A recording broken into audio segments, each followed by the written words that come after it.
high-performance organizations. I've been obsessed about this in many different shapes and forms over the past few years, and I think right now is a great time to talk about it for multiple reasons.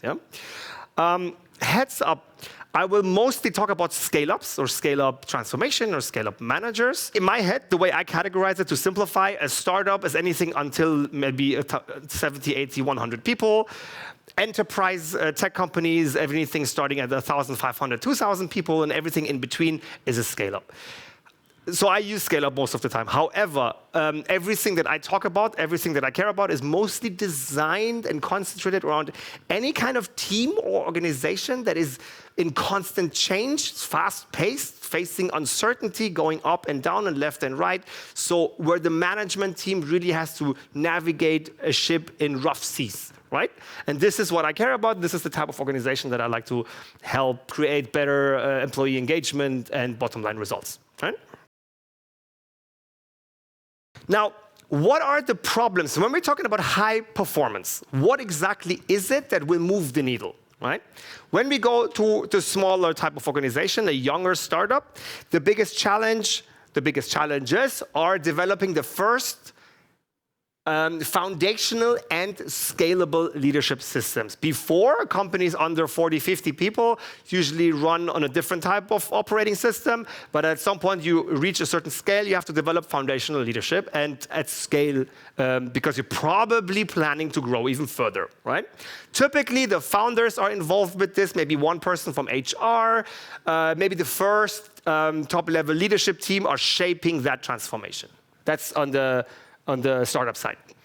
Enterprise side, it's typically companies who have grown a lot in the last few years or have grown a lot a while ago or just being digitaler Mittelstand, as we say in German. So are typically very profitable, but also tired organizations that would appreciate more revitalization and increasing the speed of action in their endeavor. So that's what this is about when we're talking about high performance for enterprise-size startups, right, or tech companies. Now let's look at what's in the middle. What are the typical challenges that move the needle for high performance, bottom line results for organization in constant flux? Right? What I have seen with working with more than 100 startups and scale-ups about these topics, here's what I think are the top problems that most of the organizations have. The goal system typically works quite okay on the top level of the organization, but every layer you go down, the more chaos you will experience. Goals and OKRs. OKRs used to be, for a while, a great moment where people would come together and be creative and strategic. At this point in time, it's become a chore that a lot of people just try to get out of as soon as they can. Shifting priorities, it's a demon that doesn't let you focus on anything because you constantly have to respond to something externally or internally. You shift priorities, and that changes everything in your leadership system as well. Alignment in the leadership team and alignment cross-functionally, cross-functional collaboration, two huge buckets of not disagreement, but challenges that are slowing down scale-up organizations. Change management, how do we navigate those changes constantly? We don't have time to change anything because we're busy with our day-to-day operations, and now we're also supposed to change. So that's a tension that we are experiencing in every single organization. Managers are struggling with this dual responsibility of business and organization. And then, of course, all of this results in the manager workload overload, right? And the funny or ironic or frustrating thing actually is that in here, the founders and the top-level leadership do not have time now to take care of a lot of the organization because they're trying to run and lead a very chaotic and dynamic organization. There is not a lot of people in culture, HR transformation people in the organization yet, so there is not many people, not a lot of resources tackling these topics. And that's what we're supposed to change, right? So we want to help organizations create a space for transformation. Transformation, as you know, it's not a transactional thing, it's a transformational thing. It requires to win over people's hearts and minds. It requires to change something, do change management, stakeholder management, get all of these people on board. It's not an easy feat, it's not an easy thing to do, right? So it's not change in organizations, it's not transactional, it's transformative. And this is why we need to be in the space for it. We need to be in the space for change, right? There's many different factors that will help you be more in a space for change. I particularly want to talk about ownership and upskilling, right? So let's start with ownership. Who is in charge? I want to give an example. That is a bit flashy, a bit childish, but it gets to the core of everything I want to say. We've all been here. We've all been in a place where we said, meetings suck. Do you agree? Here's my provocative statement to you. Meetings don't suck. You suck. Jokingly said, but it actually comes to the core of what this is. Meetings can be great. Meetings can be shit. The way concerts, if you go to a concert can be great, a concert can be shit.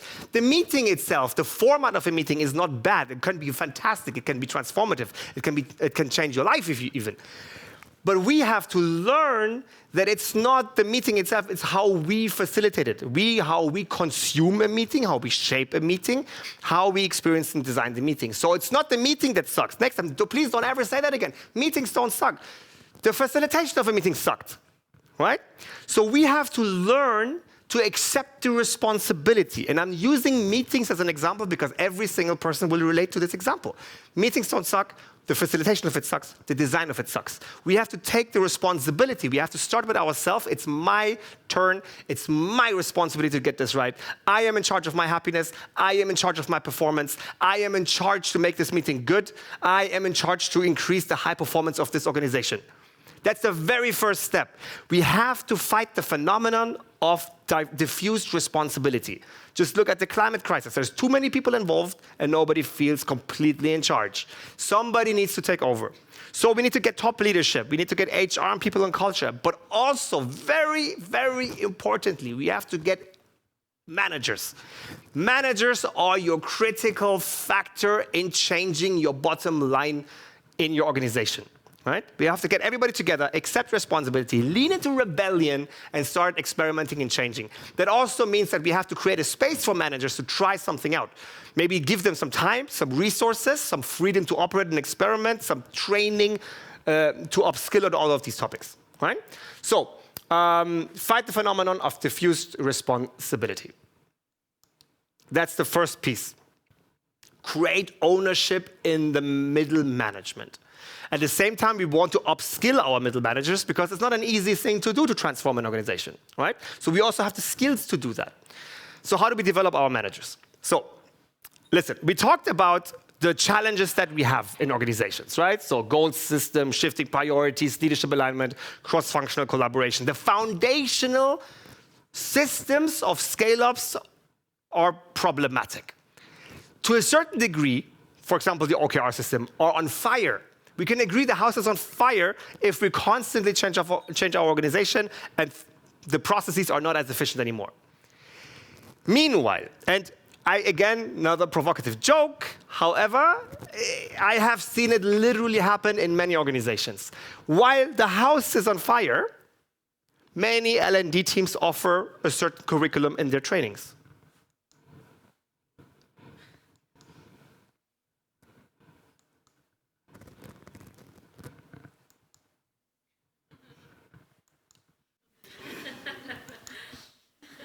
I swear to God, this happens all the time. This happens all the time. And we, of course, at some point, you have to understand, okay, so this is all great. This is all good. This is all, in German, we say richtig und wichtig. It's all important stuff that we have to, important curriculum, important competencies that we want to impart to our managers. But there's also an idea, I don't fully love the language here, but this helps me to explain what I'm trying to say. There is peacetime L&D strategy and there is wartime L&D strategy, right? So at the moment where everything is good and we're trying to really support our organizations, we want to go into the soft skills, we want to help organizations and people develop themselves a little bit. That's great stuff and we need to do that. But then if the house is on fire, we need to go where the fire is. We need to teach OKRs, we need to teach change management and how to manage leadership alignment because this is where you will move the needle. Right? So what exactly am I talking about? So, there's many different skills and competency frameworks. Generally, there's soft skills and there's hard skills.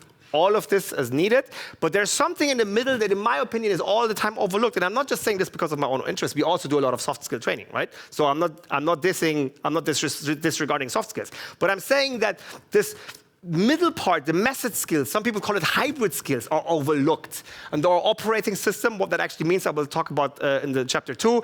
Team productivity, I'm not talking about personal productivity, I'm talking about team productivity. Performance management, goals and OKRs, project management, and change management. These are all the things that, in my opinion, will help your managers navigate high, complex, high-paced organizations. So, chapter number 1 concludes with this: build high performance through elevating your middle management.